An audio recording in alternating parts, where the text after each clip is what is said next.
कभी सोचा है हमारी जिंदगी को सबसे ज्यादा नुकसान कोई बड़ी गलती या बड़ा फैसला नहीं पहुंचाता, बल्कि वो छोटी छोटी रोज की हरकतें पहुंचाती है जिन पर हम ध्यान भी नहीं देते। जैसे किसी फ्रेंड के रिप्लाई का इंतजार करते करते पूरा मूड खराब कर लेना, पार्टनर के एक वर्ड को गलत समझकर पूरा दिन बर्बाद कर लेना, फैमिली मेंबर के बिहेवियर को अपने दिल पर लगा लेना और दिमाग में बार बार दौड़ता वही सवाल, ये ऐसा क्यों कर रहे हैं, ये मुझे ऐसे ट्रीट क्यों कर रहे हैं, ये मेरे जैसा क्यों नहीं सोच सकते। पर अगर असली सवाल ये न हो, अगर असली सवाल उल्टा हो, तुम लोगों को अपनी मर्जी से चलाने की कोशिश कब छोड़ोगे? क्योंकि मेल रॉबिन्स कहती है हमारी जिंदगी की सबसे बड़ी बर्बादी दूसरों को मैनिपुलेट या कंट्रोल करने में नहीं होती, बल्कि उन्हें वैसा बनने के लिए पुश करने में होती है जैसा वो बन ही नहीं सकते। और यही से शुरू होती है मेल रॉबिन्स की ये लाइफ चेंजिंग किताब the let them theory. Mel Robbins कोई मोटिवेशनल एंटरटेनर नहीं, वो इंसान है जिन्होंने anxiety, financial breakdown, ruined routine और शैटर्ड कॉन्फिडेंस से खुद को उठाकर दुनिया की सबसे ट्रस्टेड आवाज बनाई है। उनके टेड टॉक्स के करोड़ों व्यूज हैं और उनके सिंपल टूल्स 5 सेकंड रूल और अब ये लेट देम थ्योरी दुनिया भर में लोगों की रोजमर्रा की जिंदगी में शांति वापस ला रहे हैं। इस किताब का कोर बहुत सिंपल है, लेकिन इसे समझने में पूरी जिंदगी निकल सकती है। लेट देम और उसके बाद लेट मी। लोग जो करना चाहते हैं लेट देम, और उसके बाद तुम क्या करते हो लेट मी। इसका मतलब हार मानना नहीं, इसका मतलब सरेंडर नहीं, इसका मतलब है दूसरों को उनकी जिंदगी की जिम्मेदारी देना और अपनी जिंदगी की रिस्पॉन्सिबिलिटी खुद वापस लेना। क्योंकि स्ट्रेस वहां से नहीं आता जहां चीजें बिगड़ती है, स्ट्रेस वहां से आता है जहां हम हर चीज अपने हाथ में लेने की कोशिश करते हैं और बार बार दीवार से सिर टकराते रहते हैं। ये थ्योरी रिलेशनशिप में भी काम करती है, फ्रेंडशिप में भी, करियर में भी, सोशल मीडिया में भी और फैमिली में भी, क्योंकि हर जगह एक ट्रूथ कॉमन है। तुम लोगों को बदल नहीं सकते, तुम बस अपनी रिएक्शन बदल सकते हो। और अगर आप ऐसी किताबें सिर्फ सुनना नहीं बल्कि महसूस करना चाहते हैं, जहां साइकोलॉजी भी हो, रिसर्च भी हो, स्टोरीज भी हो और इमोशन भी, तो अभी ऑडियो बुक 177 को सब्सक्राइब कर दो। क्योंकि यहां समरी नहीं मिलती, यहां लाइफ को समझने का लेंस मिलता है, ऐसा सिनेमैटिक नरेशन जो तुम्हारी सोच का पूरा एंगल बदल देता है। इस वीडियो में हम द लेट देम थ्योरी को चैप्टर वाइज नहीं बल्कि लाइफ सिनारियोस के लेंस से समझेंगे, उन बातों के जरिए जिन्हें मेल ने अपने बच्चों, अपने दोस्तों और अपनी मिस्टेक से सीखा। इमेजिन करो तुम्हारी जिंदगी एक जायंट स्क्रीन पर चल रही है, तुम सीट पर बैठे हो और पहली बार तुम्हें यह मौका मिल रहा है कि तुम अपनी जिंदगी के सीन्स बाहर से देख सको, जहां तुम लोगों की चॉइसेस से टूटे हो, जहां तुमने खुद को बेबस महसूस किया, जहां तुमने कंट्रोल करने की कोशिश की और सिर्फ दर्द मिला। आज हम उन सब पर पॉज लगाएंगे, जूम करेंगे और मेल रॉबिन्स की नजर से देखेंगे कि जहां तुम टूट रहे थे वहां तुम्हें बस 2 सिंपल वर्ड्स कहना था, let them and let me.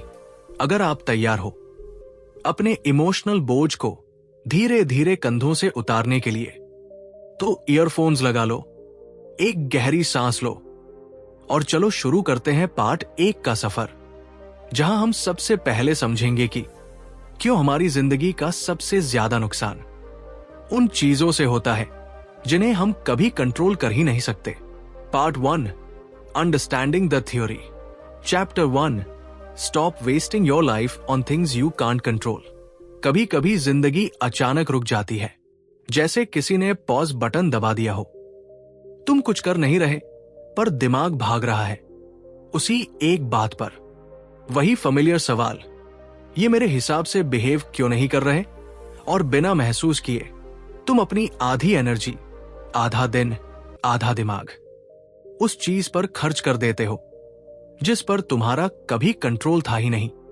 जिंदगी की सबसे गहरी थकान शरीर से नहीं आती, वो आती है लोगों को समझाने, बदलने और रोकने की कोशिश से। और यही बात इस चैप्टर का सबसे गहरा ट्रूथ है। हम रोज अपने अंदर से जितनी शांति खोते हैं, वो इसलिए नहीं कि दुनिया खराब है, बल्कि इसलिए कि हम उसके हर हिस्से को अपने तरीके से चलाना चाहते हैं। मेल रॉबिन्स इस बात को समझाती नहीं, वो इसे महसूस कराती है। एक सी फैमिली स्टोरी से, प्रोम नाइट की कहानी, उनके बेटे की, उनकी बेचैनी की और उस एक वाक्य की जिसने उनकी पूरी सोच की जड़ें हिला दी। उनका बेटा प्रोम पर जा रहा था, बिना प्लान के, बिना क्लैरिटी के, ना राइड तय, ना फ्रेंड्स कंफर्म, ना टाइमिंग पता। एक मां के लिए ये परफेक्ट केओस है। मेल का दिमाग तुरंत कंट्रोल मोड में चला गया। मैं मैनेज कर दूं, मैं इसे ऑर्गेनाइज कर दूं, मैं इसे समझा दूं। उनका दिल डर रहा था, दिमाग फ्यूचर वर्स्ट केस बना रहा था। और तभी उनकी बेटी ने शांत, ऑलमोस्ट मेडिटेशन जैसी आवाज में कहा, मॉम, लेट देम। और जैसे ये सेंटेंस किसी ने हवा में नहीं, सीधे उनके नर्वस सिस्टम पर लिखा हो। Let them figure it out, let them make mistakes, let them be responsible, let them grow. Mel कहती है, उस मोमेंट ने उन्हें एहसास कराया कि जीवन का 90% केओस इस बात से नहीं आता कि लोग गलत करते हैं, बल्कि इस बात से आता है कि हम हर किसी की गलतियों को रोकने की कोशिश करते रहते हैं। जरा सोचना, तुम्हें हर्ट नहीं करता कि किसी ने इनवाइट क्यों नहीं किया। तुम्हें हर्ट करता है कि तुम्हें कंट्रोल नहीं मिला। तुम्हें गुस्सा नहीं आता कि किसी ने जवाब देर से किया। तुम्हें गुस्सा आता है कि वो तुम्हारी एक्सपेक्टेशंस के हिसाब से नहीं चले। तुम्हें दर्द नहीं होता कि परिस्थितियां कठिन है। तुम्हें दर्द होता है कि तुम उन्हें बदल नहीं पा रहे और धीरे धीरे तुम अपनी जिंदगी को छोड़कर दूसरों की चॉइसेस के ट्रैफिक में फंस जाते हो, जहां तुम गाड़ी नहीं चला रहे, सिर्फ ब्रेक दबाए बैठे हो, पर कार चल किसी और की रही है। मेल की कहानी ऑर्डिनरी है, लेकिन ट्रूथ एक्स्ट्राऑर्डिनरी, क्योंकि हर घर में, हर रिश्ते में, हर दिमाग में ये सीन रोज होता है। हम अपने बच्चों, अपने पार्टनर, अपने दोस्तों, अपने कोलीग्स, सबकी जिंदगी में रिमोट कंट्रोल ढूंढने की कोशिश करते हैं और फिर परेशान होते हैं कि रिमोट काम नहीं कर रहा। मेल धीरे से कहती है, कंट्रोल छोड़ना हारना नहीं है, कंट्रोल छोड़ना अपने दिल को वापस जीतना है। और जब तुम पहली बार लेट देम कहते हो, तभी तुम महसूस करते हो कि तुम्हारी एनर्जी वापस तुम्हारे पास लौट रही है। तुम्हारी सोच, तुम्हारी शांति, तुम्हारा समय, सब जैसे हाथ में आने लगता है, क्योंकि दूसरों के डिसीजन तुम्हारी रिस्पॉन्सिबिलिटी नहीं है, तुम्हारा रिएक्शन है। और शायद ये चैप्टर तुम्हें एक गहरी बात समझाने आया है। दुनिया का भार उठाने के लिए तुम्हें नहीं चुना गया, तुम्हें चुना गया है अपने मन की शांति की रक्षा करने के लिए, अपने रास्ते को साफ रखने के लिए, अपनी जिंदगी को अपने तरीके से जीने के लिए। तो जब कोई तुम्हें इग्नोर करे, लेट देम। जब कोई तुम्हारा नाम अपनी लिस्ट से हटा दे, लेट देम। जब कोई तुमसे बिना वजह उलझ जाए, लेट देम। जब कोई तुम्हारी अच्छाई का फायदा उठाए, लेट देम। हर बार पूछना बंद करो, उन्होंने ऐसा क्यों किया, और खुद से पूछना शुरू करो, मैं अब क्या करूं? क्योंकि वही पल है जहां पाव वापस तुम्हारे पास आती है। वही पल है जहां तुम दर्द से बाहर निकलकर क्लैरिटी में आते हो। और वही पल है जहां तुम सीखते हो कि जीवन में सबसे बड़ी जीत दूसरों को बदलने में नहीं, खुद को शांत रखने में है। और इस पूरे चैप्टर का सबसे गहरा टेक अवे यही है, तुम्हारी जिंदगी का वो हिस्सा जो तुम्हारे कंट्रोल में है, वो काफी है, बाकी सबको लेट देम। अब कमेंट में लिखकर बताओ, इस चैप्टर ने तुम्हें कौन सी बात सबसे ज्यादा टच की? Chapter 2, late them plus let मी। जिंदगी में एक समय आता है जब तुम्हें महसूस होता है सिर्फ छोड़ देने से सब हल नहीं होता। कभी कभी लेटिंग गो इतना आसान नहीं होता, क्योंकि तुम सिर्फ लोगों को नहीं छोड़ रहे, तुम अपने अंदर की उम्मीदें, सपने, डर और कंट्रोल की आदत छोड़ रहे होते हो। और यहीं पर मेल रॉबिन्स अचानक एक दूसरा दरवाजा खोल देती है, एक ऐसा दरवाजा जहां लेटिंग गो और सेल्फ रिस्पॉन्सिबिलिटी एक जैसे बहते हैं।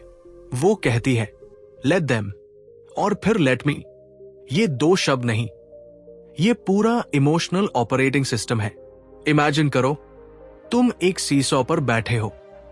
एक तरफ वो लोग हैं जिन्हें तुम कंट्रोल करना चाहते हो, दूसरी तरफ तुम हो अपनी फीलिंग्स, रिएक्शंस और एक्सपेक्टेशंस के साथ।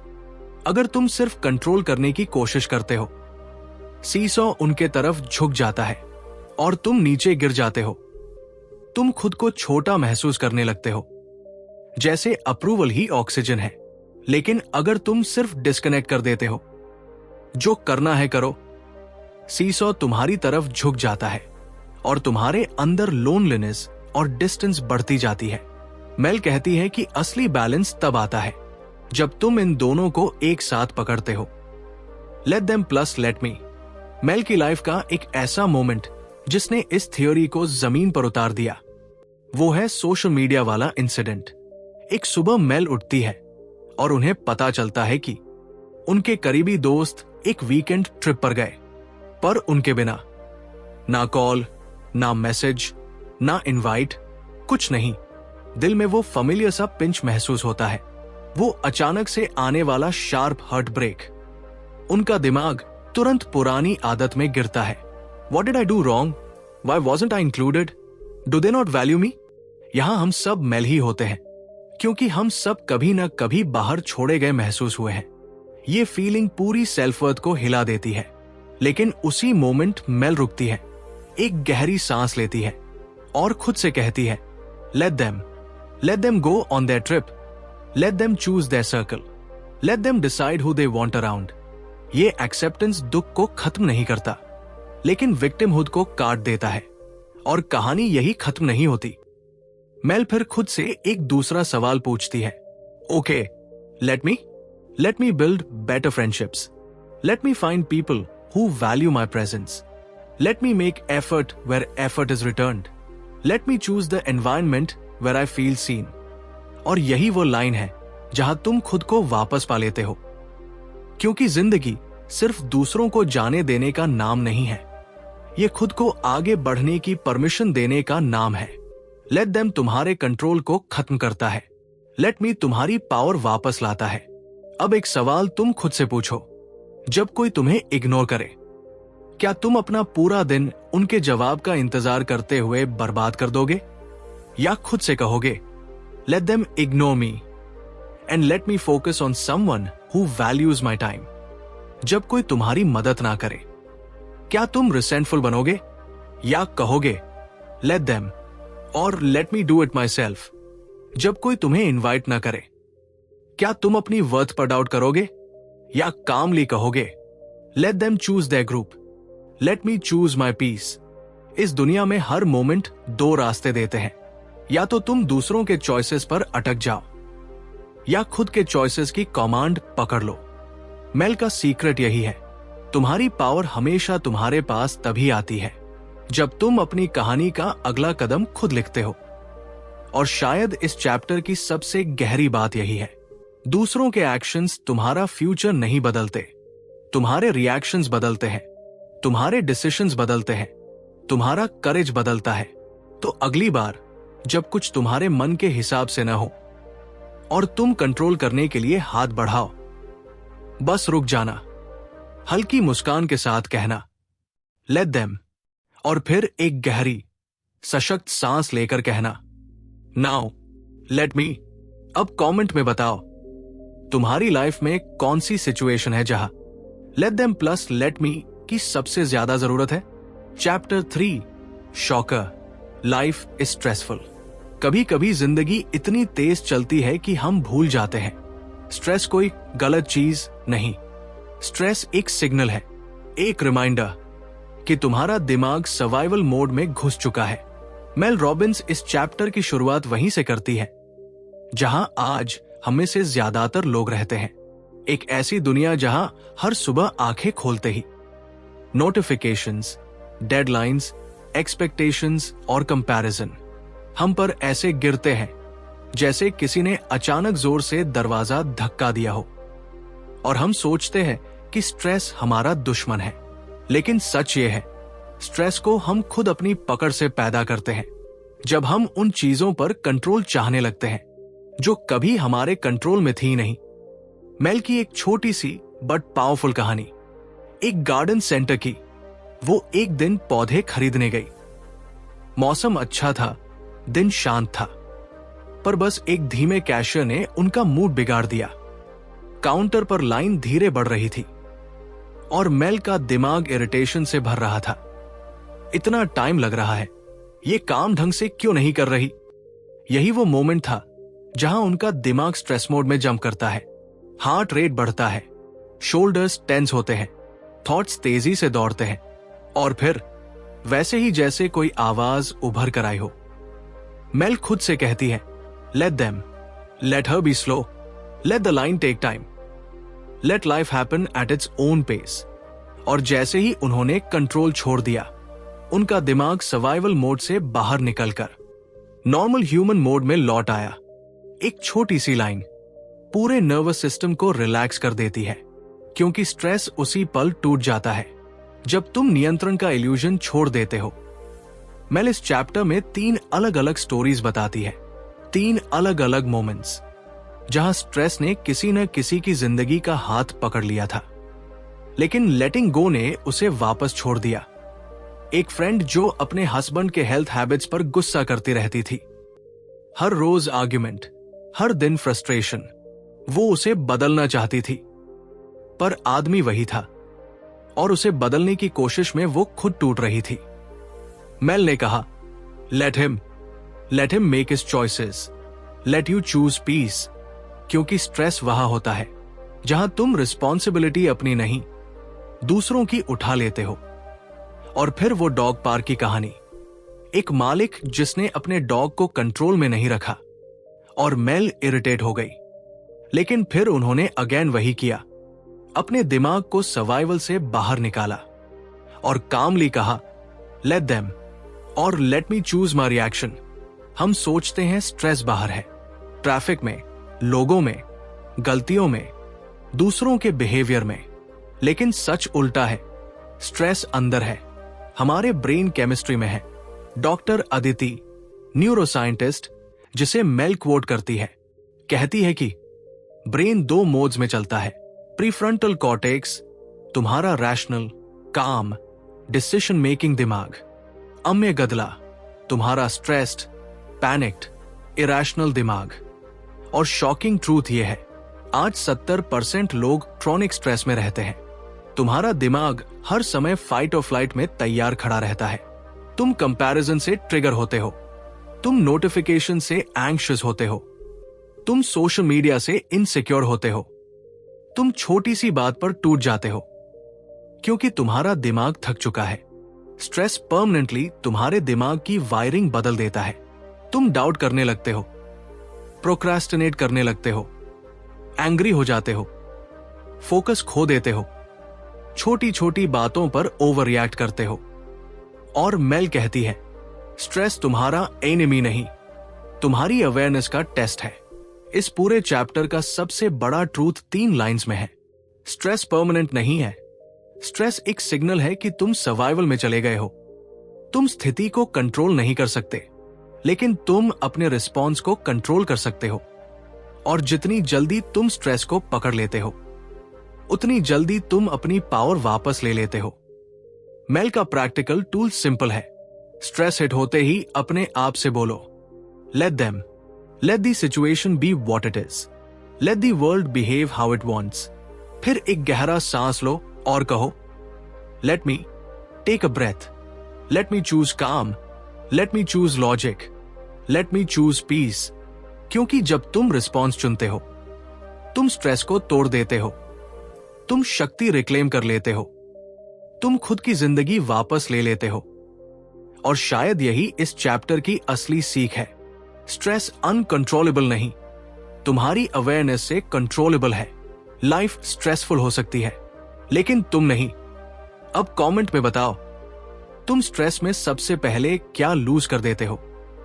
माइंड, पेशेंस या peace? Chapter 4, let them stress you out. जिंदगी में एक ऐसा स्ट्रेस होता है जिसका कोई इलाज नहीं, क्योंकि उसका कारण तुम्हारी गलती नहीं, दूसरों के डिसीजंस होते हैं। और इंसान का दिमाग यही सबसे ज्यादा फंसता है, क्योंकि दिल चाहता है कि चीजें तुम्हारे एफर्ट के हिसाब से चलें, पर दुनिया चलती है दूसरों की मर्जी से। मेल रॉबिन्स इसी सबसे दर्दनाक हिस्से को इस चैप्टर में खोलती है। काम, रिश्ते, सिस्टम, सोसाइटी, हर जगह तुम वो चीजें सुधारने की कोशिश करते हो जिन्हें सुधारने की पावर तुम्हारे पास है ही नहीं।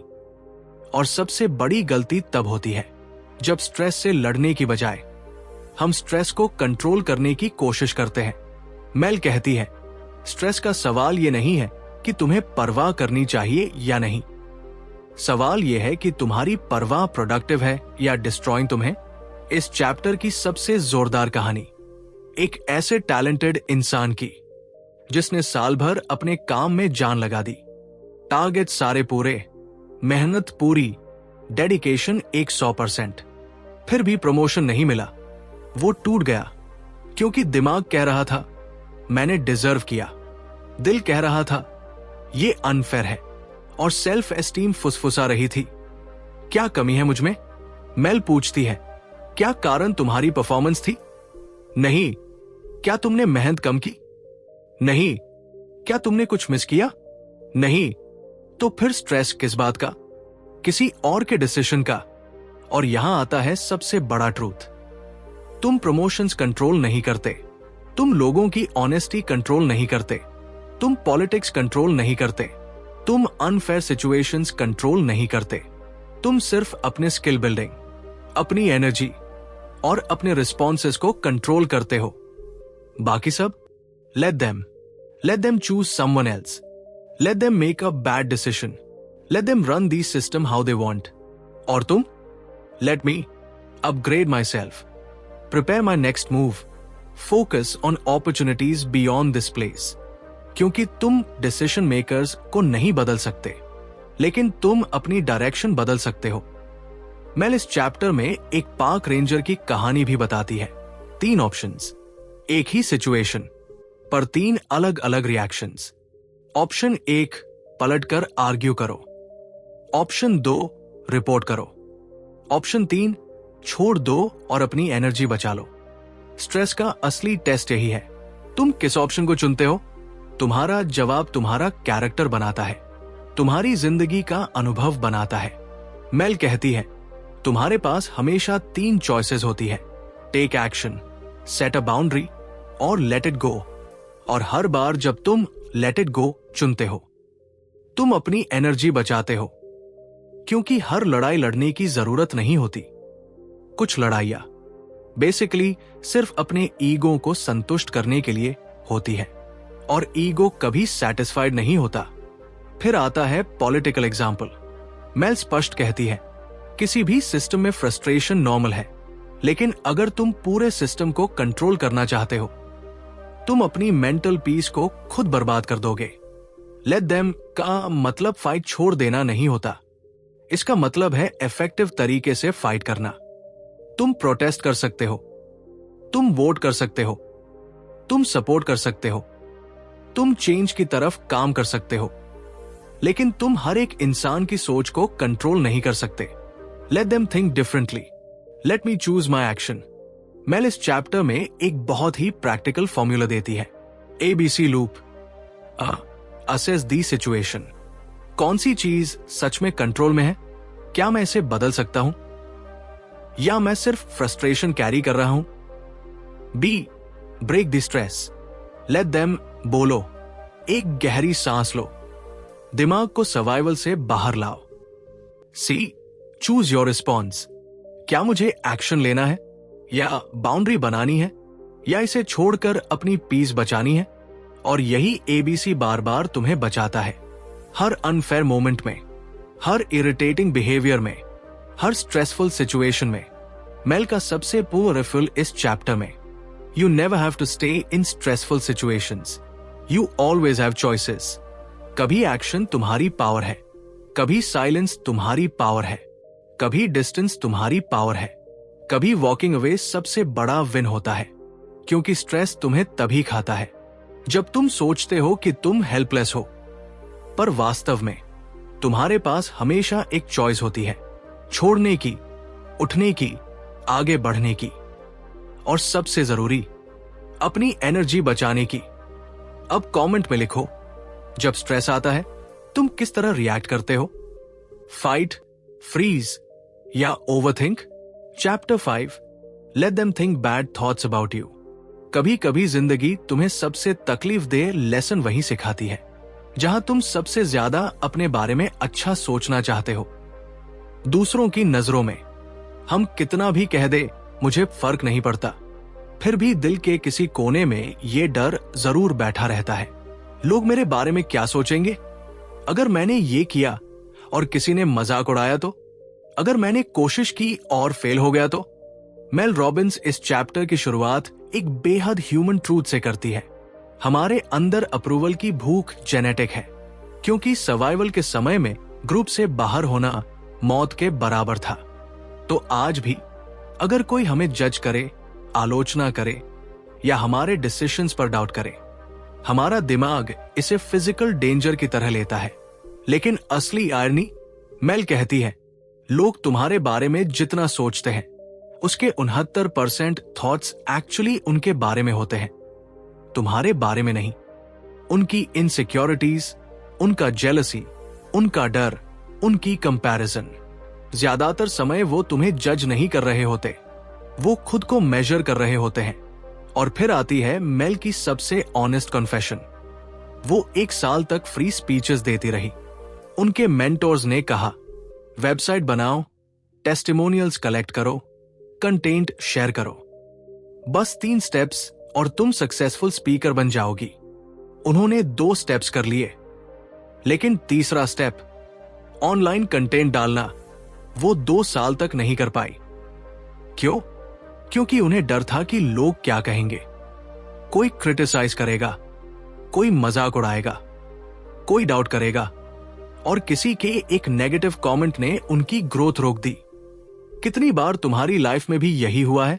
एक आइडिया था, एक स्किल थी, एक ड्रीम था, लेकिन तुम डर गए कि लोग क्या सोचेंगे, और वो आइडिया, वो टैलेंट, वो ड्रीम तुम्हारे अंदर ही मर गया।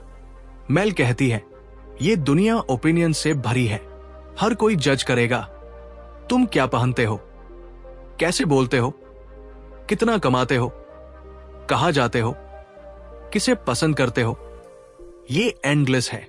लेकिन तुम हर किसी के दिमाग में घुसकर उनका ओपिनियन चेंज नहीं कर सकते। Let them think what they want, let them misunderstand you, let them जज quietly, let them doubt your choices, क्योंकि उनका ओपिनियन तुम्हारी रियलिटी नहीं है, तुम्हारी आइडेंटिटी नहीं है, तुम्हारा भविष्य नहीं है। लेकिन इसके बाद आता है सबसे सशक्त हिस्सा, let me live the life I want. Let me take the risk they are afraid to take. Let me try something new. Let me grow even if they don't clap for me. Let me show up for my dreams. Mel इस chapter में कुछ painful real life stories भी लाती है। एक business women जिसने 3 साल तक अपना वेबसाइट लॉन्च नहीं किया, सिर्फ इसलिए कि लोग क्या कहेंगे।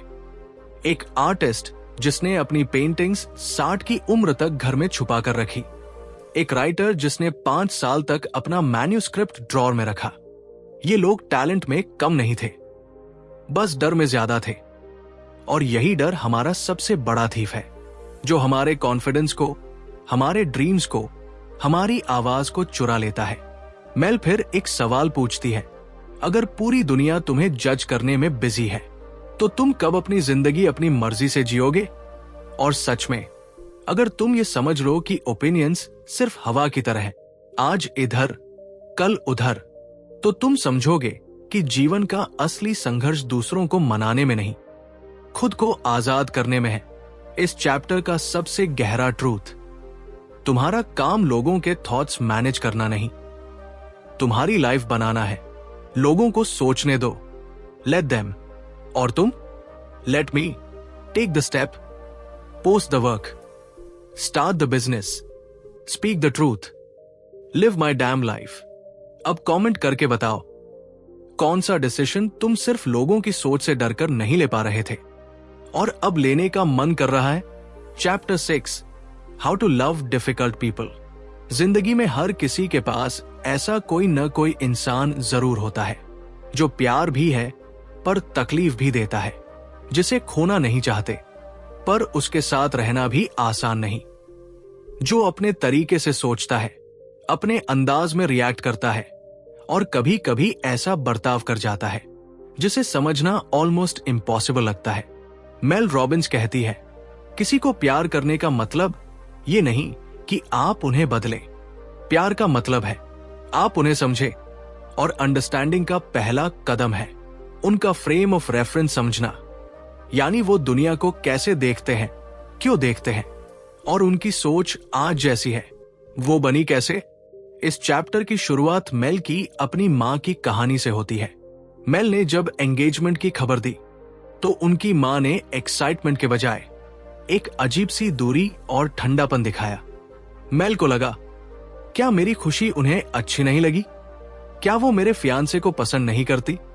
दिल में चोट लगी, रिश्ता तनाव में बदलने लगा। लेकिन एक दिन मेल ने अपनी मां की स्टोरी सुनी, वो स्टोरी जिसमें उनकी मां ने बचपन में अपने फैमिली को टूटते देखा था, जहां सेपरेशन था, डिस्टेंस था, दर्द था।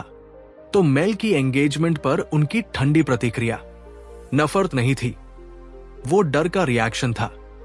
डर कि कहीं मेल का फ्यूचर भी वैसा न हो जाए जैसा उन्होंने खुद सहा था। और उसी पल मेल ने समझा, understanding doesn't mean I agree with you, it means I finally see where your behaviour comes from. हम सब अपने जीवन में ऐसे लोगों से मिलते हैं, पेरेंट्स, पार्टनर्स, सिबलिंग्स, फ्रेंड्स, जिनके व्यवहार के पीछे उनकी चाइल्डहुड स्टोरीज छिपी होती है, उनके फियर्स छिपे होते हैं, उनके पुराने घाव छिपे होते हैं। मेल कहती है, every behaviour make sense when you understand the story behind it. एक फादर जो बेटी के करियर को अपोज करता है, शायद इसलिए कि उसे खुद कभी सपने पूरे करने की हिम्मत नहीं मिली। एक मदर जो हर चीज पर कंट्रोल चाहती है, शायद इसलिए कि उसका बचपन केओस में बीता। एक पार्टनर जो कमिटमेंट से डरता है, शायद इसलिए कि उसने प्यार को टूटते देखा है। एक फ्रेंड जो दूरी बना लेता है, शायद इसलिए कि उसे रिजेक्शन का डीप फेयर है। और जब तुम ये समझ लो तो प्यार आसान नहीं लेकिन पॉसिबल हो जाता है। मेल इस चैप्टर में एक्सेप्टेंस के 3 लेवल समझाती है। पहला, सरफेस एक्सेप्टेंस, जहां तुम कहते हो ठीक है, जैसे हो वैसे रहो, पर दिल में फ्रस्ट्रेशन भरी रहती है। दूसरा, अंडरस्टैंडिंग एक्सेप्टेंस, जहां तुम बिहेवियर के पीछे का रीजन समझते हो और महसूस करते हो कि ये तुम पर हमला नहीं, उनकी अपनी स्टोरी की रिएक्शन है। तीसरा, डीप एक्सेप्टेंस, जहां तुम उन्हें उसी रूप में प्यार कर पाते हो बिना ऐसा महसूस किए कि तुम्हें खुद को खोना पड़ेगा। और इस डीप एक्सेप्टेंस में तुम्हारी फ्रीडम छुपी है, क्योंकि जब तुम समझना शुरू करते हो तुम लड़ना बंद कर देते हो। लेकिन मेल यहां एक बहुत महत्वपूर्ण बात कहती है, understanding someone doesn't mean accepting bad behaviour. Boundaries जरूरी है, लव जरूरी है, लेकिन सेल्फ रिस्पेक्ट उससे भी ज्यादा जरूरी है। तो प्रैक्टिकल कदम क्या है? हर बार रिएक्ट करने से पहले एक सवाल पूछो, ये इंसान इस तरह बिहेव क्यों करता है?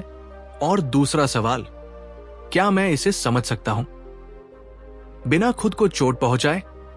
क्योंकि डिफिकल्ट पीपल को संभालने का असली तरीका उनको बदलना नहीं, उनको समझना है और फिर अपने लिए हेल्दी बाउंड्रीज बनाना है।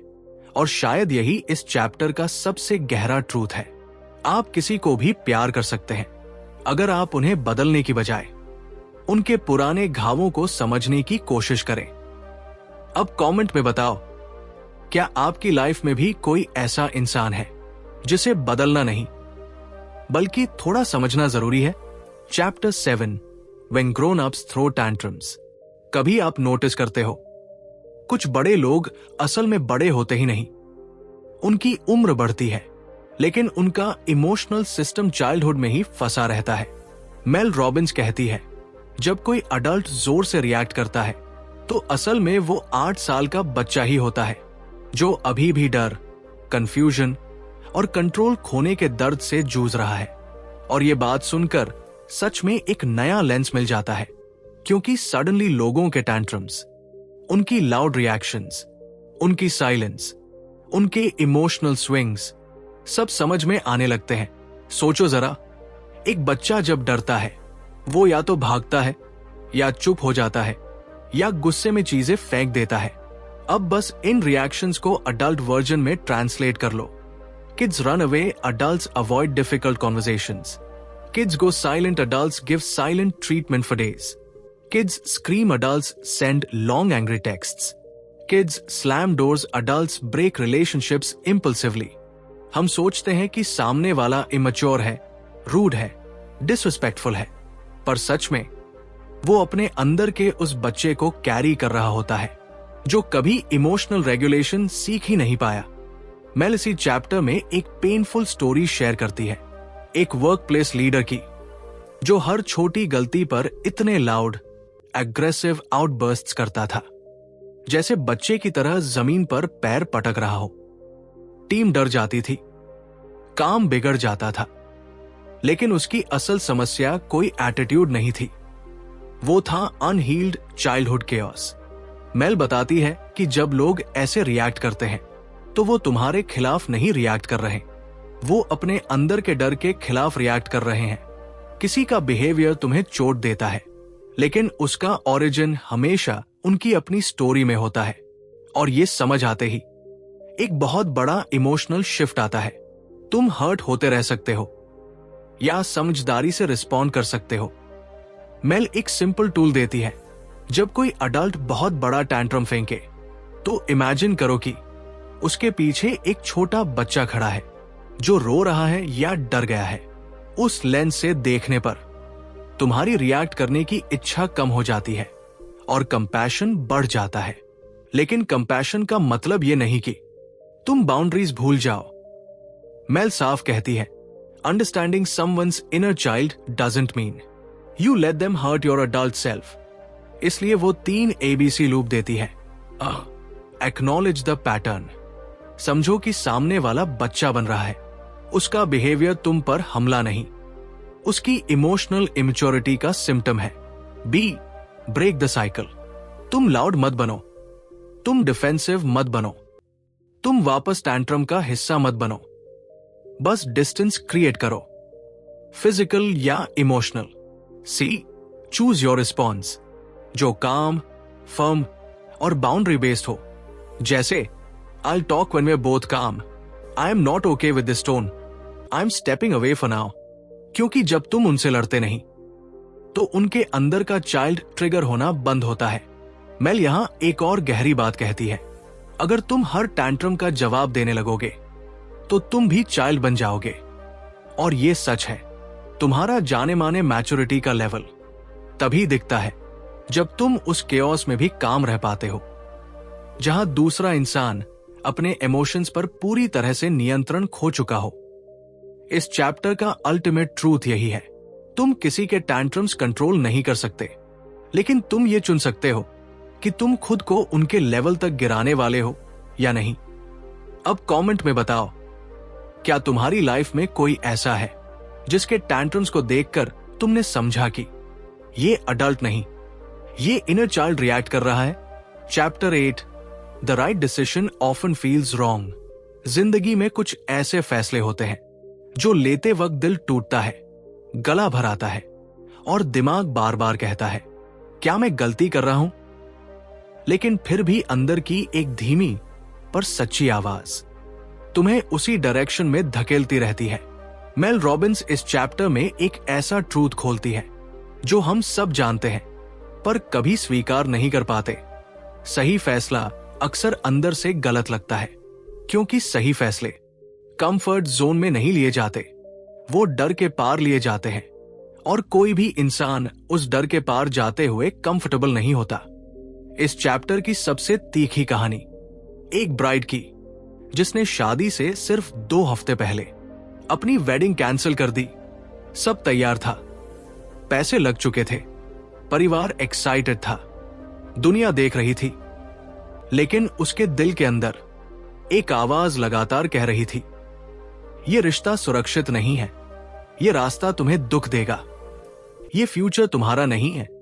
वो रोई, डरी, टूटी, पर उसने वही किया जो उसका सोल उससे सालों से कह रहा था, इनफ, लीव। और मेल बताती है, उस डिसीजन ने उस लड़की की जिंदगी को तोड़ भी दिया और बचाया भी। क्योंकि हर एंडिंग दर्द देती है, पर हर एंडिंग तुम्हें फ्यूचर का रास्ता भी साफ देती है। मेल एक दूसरी कहानी शेयर करती है, एक एग्जीक्यूटिव की जो फैमिली बिजनेस में था। बाहर से सब परफेक्ट, लग्जरी, स्टेबिलिटी, लेगेसी, लेकिन अंदर से वो पर्सन घुट रहा था। उसे अपनी खुद की पहचान बनानी थी, लेकिन गिल्ट और फैमिली एक्सपेक्टेशंस उसे जकड़ कर रख रहे थे। एक दिन उसने डिसाइड किया, मैं ये छोड़ रहा हूं। और छोड़ते ही उसे खालीपन नहीं, फ्रीडम महसूस हुई। क्योंकि कभी कभी सही फैसला तुम्हारे अंदर खाली जगह बनाता है, ताकि तुम उसमें अपना असली फ्यूचर रख सको। मेल कहती है, यही वजह है कि टफ डिसीजंस हमेशा रॉन्ग फील होते हैं, क्योंकि वो दूसरों को हर्ट करते हैं, वो सोसाइटी को चैलेंज करते हैं, वो प्रेडिक्टेबल लाइफ को तोड़ते हैं, वो टेम्पररी केओस देते हैं। लेकिन अगर तुम लॉन्ग टर्म देखो तो वही फैसले लाइफ को डायरेक्शन देते हैं। मेल एक बहुत पावरफुल सवाल देती है, what is the cost of not deciding? इस एक सवाल के जवाब में तुम्हारा डर गायब हो जाता है और तुम्हारी क्लैरिटी सामने आ जाती है। अब आती है इमोशनल इंपैक्ट की बात। जब तुम कोई टफ डिसीजन लेते हो तो कौन कौन अफेक्ट होगा, कैसे रिएक्ट करेगा, क्या तुम्हें गिल्ट होगा, क्या तुम अकेला महसूस करोगे? मेल कहती है, ये सब नॉर्मल है, भावनाएं गलत नहीं, भावना इंफॉर्मेशन है, लेकिन फीलिंग्स डायरेक्शन नहीं देती, ट्रूथ डायरेक्शन देता है, और ट्रूथ हमेशा काम होता है। लाउड नहीं, तुम्हारा दिमाग चिल्लाएगा, मत करो, तुम्हारा दिल रोएगा, क्यों कर रहे हो, पर तुम्हारी विस्पर करेगी, ये जरूरी है। अगर तुम उस विस्पर को महसूस कर पाओ तो डिसीजन आसान हो जाता है। मेल इस चैप्टर के 5 ट्रूथ्स देती है। The right decision really feels good in the moment. People की इमोशंस तुम्हारी रिस्पॉन्सिबिलिटी नहीं है। Short term pain long term peace देती है। तुम रिएक्शंस कंट्रोल नहीं कर सकते, तुम्हारी पीस तुम्हारा अल्टीमेट प्रायोरिटी है। और सच में कितनी बार हमने वो डिसीजन लिया जिससे पहले दिल दहला था, लेकिन बाद में लाइफ सेटल हो गई। उसी मोमेंट में तुम्हें समझ आता है, discomfort is in danger, discomfort is growth. Mel practical approach देती है। बिफोर डिसीजन अपनी ट्रूथ क्लियर करो, वर्स्ट केस इमेजिन करो, सपोर्ट सिस्टम रेडी रखो। ड्यूरिंग डिसीजन काम रहो, बाउंड्रीज क्लियर रखो, इमोशनल रिएक्शंस एब्जॉर्ब मत करो। आफ्टर डिसीजन गिल्ट को टाइम दो, ग्रीफ को स्पेस दो, अपने वाई को याद रखो, आगे बढ़ना शुरू करो। क्योंकि हर एंडिंग तुम्हें एक न्यू बिगिनिंग तक लेकर जाती है। और शायद इस चैप्टर का सार यही है, अगर डिसीजन लेते समय तुम डर महसूस कर रहे हो तो यह बहुत पॉसिबल है कि तुम सही रास्ते पर हो। अब कमेंट में बताओ, क्या तुमने कभी कोई कठिन डिसीजन लिया है जिसने बाद में तुम्हारी जिंदगी बदल दी? तो पार्ट 1 खत्म होते होते एक बात बहुत साफ नजर आने लगती है। हमारी जिंदगी को असल में कठिन बनाने वाले लोग नहीं, बल्कि हमारी एक्सपेक्टेशंस है। हम हर किसी से उम्मीद रखते हैं कि वो हमारे हिसाब से सोचे, हमारे हिसाब से बिहेव करे और हमारी फीलिंग्स के अनुसार मूव करे। लेकिन मेल रॉबिन्स हमें इस शुरुआती हिस्से में ही एक पेनफुली ऑनेस्ट ट्रूथ दिखा देती है। दूसरों को कंट्रोल करने की कोशिश असल में खुद को खोने की शुरुआत है। और शायद आपने महसूस भी किया होगा जब आपने अपने माइंड में वो फर्स्ट शिफ्ट किया कि लेट देम, तो एक छोटी सी लाइटनेस आई होगी, एक हल्कापन, एक शांति, जैसे किसी ने आपके कंधे से एक पत्थर क्वाइटली उतरवा दिया हो। पार्ट 1 के इन चैप्टर्स ने हमें यह समझा दिया, स्ट्रेस वहीं से जन्म लेता है जहां हम कमांड लेना चाहते हैं, लेकिन कमांड हमारे हाथ में होती ही नहीं। दूसरों की चॉइसेस से हर्ट तब होता है जब हम उन्हें अपनी उम्मीदों की सीमा में बांधने लगते हैं। इमोशनल फ्रीडम की शुरुआत लोगों को बदलने से नहीं, लोगों को छोड़ देने से होती है। और सबसे महत्वपूर्ण, लेट देम कोई वीकनेस नहीं, यह सबसे सशक्त सेल्फ रिस्पेक्ट है। क्योंकि लेट देम के बाद जो दूसरा स्टेप आता है, लेट मी, वही हमें वापस हमारी पावर देता है। Let me choose peace, let me choose growth, let me choose my energy, let me choose my direction. और यही शिफ्ट तुम्हारे कंप्लीट ट्रांसफॉर्मेशन की शुरुआत है। अगर पार्ट 1 ने आपको थोड़ा भी क्लैरिटी दी हो, थोड़ा भी हल्का किया हो, या आपकी सोच को छुआ हो, तो नीचे कमेंट में जरूर लिखना। आज पार्ट 1 से आपको अपनी लाइफ के बारे में सबसे बड़ा क्या समझ आया? अब हम अगले हिस्से में बढ़ेंगे, जहां इमोशनल स्ट्रेस, एंजाइटी और ब्रेन के हिडन पैटर्न्स को डीकोड करेंगे और देखेंगे कि लेट देम कैसे आपके दिमाग की वायरिंग तक बदल देता है।